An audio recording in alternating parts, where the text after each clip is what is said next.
역대상 26장 1절에서 32절 말씀. 고라 사람들의 문지기 반들은 이러하니라. 아삽의 가문 중 고레의 아들 무셀레메라. 무셀레메아의 아들들인 맏아들 스가랴와 둘째 여디아엘과 셋째 스바랴와 넷째 야드니엘과 다섯째 엘람과 여섯째 여호하난과 일곱째 엘여호에네이며 오벨에돔의 아들들은 맏아들 스마야와 둘째 여호사밧과 셋째 요아와 넷째 사갈과 다섯째 느다넬과 여섯째 암미엘과 일곱째 이사갈과 여덟째 부울레데이니. 이는 하나님이 오벳 에돔에게 복을 주셨습니다. 그의 아들 스마야도 두어 아들을 낳았으니 그들의 조상의 가문을 다스리는 자요 큰 용사라.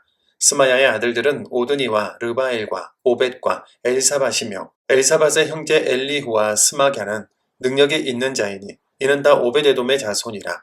그들과 그의 아들들과 그의 형제들은 다 능력이 있어 그 직무를 잘하는 자이니 오벳 에돔에게서 난 자가 62명이며 또 무셀레마의 아들과 형제 18명은 능력이 있는 자라.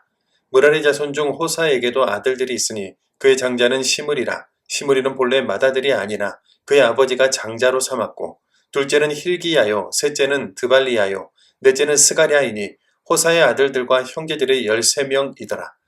이상은 다 문지기의 반장으로서 그 형제처럼 직임을 얻어 여호와의 성전에서 섬기는 자들이라. 박부를 지키기 위하여 그의 조상의 가문을 따라 대소를 막론하고 다 제비 뽑혔으니 셀레미아는 동쪽을 뽑았고 그의 아들 스가랴는 명철한 모사를 위하여 제비를 뽑으니 북쪽을 뽑았고 오베데돔은 남쪽을 뽑았고 그의 아들들은 곳간에 뽑혔으며 숫빔과 호사는 서쪽을 뽑아 큰 길로 통한 살레겟 문 곁에 있어 서로 대하여 파수하였으니 동쪽 문에 레위 사람이 6이요 북쪽 문에 매일 4사람이요 남쪽 문에 매일 4사람이요 곳간에는 둘씩이며 서쪽들에 있는 큰 길에 4사람 그리고 뜰에 2사람이라. 고라와 무라리 자손의 문지기의 직책은 이러하였더라. 레위 사람 중에 아이야는 하나님의 전 곳간과 성물 곳간을 맡았으며 라단의 자손은 곧 라단에게 속한 게르손 사람의 자손이니 게르손 사람 라단에게 속한 가문의 우두머리는 여히엘리라.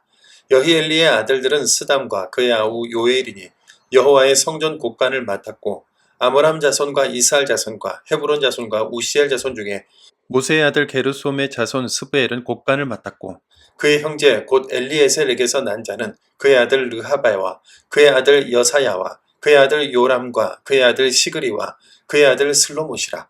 이 슬로못과 그의 형제는 성물의 모든 곳간을 맡았으니 곧 다윗왕과 가문의 우두머리와 천부장과 백부장과 군대의 모든 지휘관이 구별하여 드린 성물이라. 그들이 싸울 때에 노력하여 얻은 물건 중에서 구별하여 드려 여호와의 성전을 개수한 일과 선견자 사무엘과 기스의 아들 사울과 넬의 아들 아브넬과 스루야의 아들 요압이 무엇이든지 구별하여 드린 성물은 다 슬로못과 그의 형제의 지위를 받았더라. 이스라엘 자손 중에 그나냐와 그의 아들들은 성전 밖에서 이스라엘의 일을 다스리는 관원과 재판관이 되었고 헤브론 자손 중에 하사랴와 그의 동족 용사 1700명은 요단 서쪽에서 이스라엘을 주관하여 여호와의 모든 일과 왕을 섬기는 직임을 맡았으며 헤브론 자손 중에서는 여리야가 그의 족보와 종족대로 헤브론 자손의 우두머리가 되었더라. 다윗이 왕위에 있은 지 40년에 길르앗 야셀에서 그들 중에 구하여 큰 용사를 얻었으니 그의 형제 중 2700명이 다 용사요 가문의 우두머리라. 다윗 왕이 그들로 르우벤과 갓과 므낫세 반 지파를 주관하여 하나님의 모든 일과 왕의 일을 다스리게 하였더라. 아멘. 오늘 본문은 성전에서 봉사하는 문지기, 창고지기, 성전 외부의 행정관들에 대한 조직입니다. 우리는 이 말씀을 통해 하나님의 성전을 섬기는 다양한 역할이 우열 없이 모두 중요하다는 진리를 다시금 배우게 되는데요. 성전 문지기는 단순히 문을 여닫는 일이 아니라 성전의 경계와 거룩함을 지키는 사역자였습니다.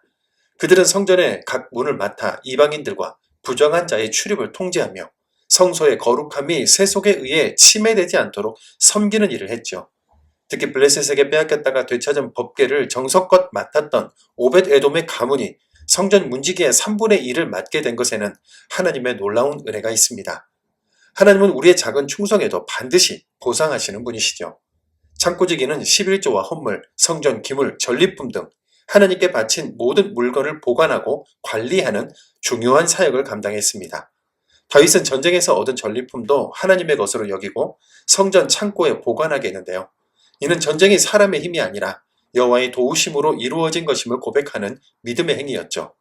레위인들은 성전과 직접적 연관은 없지만 이스라엘 전역에서 공의와 질서를 세우는 역할을 맡았습니다. 율법을 연구한 레위인들이 재판장, 행정 관료로 세워져서 하나님의 뜻에 따라 정의를 집행하고 사회를 운영해 나간 건데요. 이는 이스라엘이 단순한 국가가 아닌 하나님의 통치를 나타내는 신정 공동체임을 드러낸 겁니다.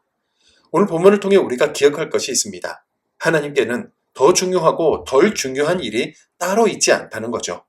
오늘날 교회 안에서도 눈에 띄는 자리는 물론 보이지 않는 곳에서 수고하고 헌신하는 분들이 있습니다. 우리가 주일에 예배당에 모여 예배드릴 수 있기까지 정말 많은 사람들이 봉사해 주었기 때문에 가능한 일이라는 인식이 있다면 그들의 보이지 않는 수고를 느낄 수 있는데요.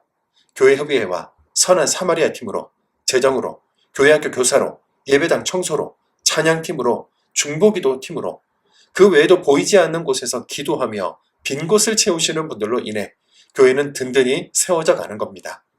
믿고 몸담을 믿음의 공동체를 만나셨습니까? 그곳에서 나는 무엇으로 섬기고 있습니까? 받기만 하고 있었다면 내가 할 수 있는 아주 작은 일부터 시작해 보시면 어떨까요? 우리의 작은 섬김을 보신 하나님은 놀라운 은혜로 응답해 주실 것입니다. 사랑의 주님, 다윗이 마지막 순간까지 하나님의 집을 위해 헌신했던 것처럼 문지기, 창고지기, 레위인들이 맡겨진 자리에서 수고한 것처럼 우리도 맡겨진 자리에서 충성과 정성으로 주님을 섬기게 해주십시오. 보이지 않는 문지기의 자리, 무명의 창고지기의 손길, 조용히 질서를 세우는 자들의 수고도 주께서 기억하시는 줄 믿습니다.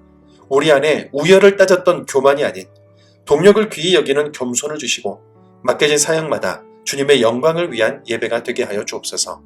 예수님의 이름으로 기도드립니다. 아멘.